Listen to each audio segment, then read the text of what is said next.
নমস্কার, কেমন আছেন সবাই? আশা করি সবাই ভালো আছেন। আজকে ভাবলাম ভেটকি মাছের অন্য কিছু বানাই, তাই জন্য নিয়ে চলে এলাম ভেটকি মাছের চপ। প্রথমে জল ফুটে আসলে নুন আর আদা রসুনের পেস্ট দিয়ে ভেটকি মাছ 10-15 মিনিট সেদ্ধ করে নেব। 10-15 মিনিট পর সেদ্ধ মাছ ঠান্ডা করে কাঁটা ছাড়িয়ে নেব।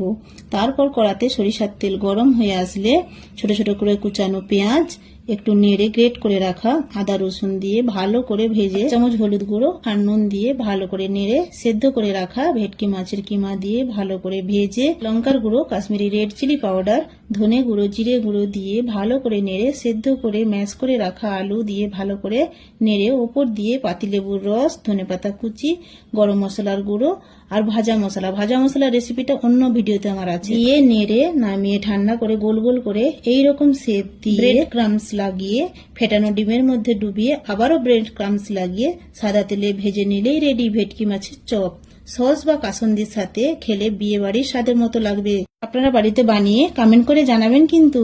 আর ভিডিওটি যদি ভালো লেগে থাকে অবশ্যই লাইক, কমেন্ট, শেয়ার করে ফলো দিয়ে পাশে থাকবেন। ধন্যবাদ।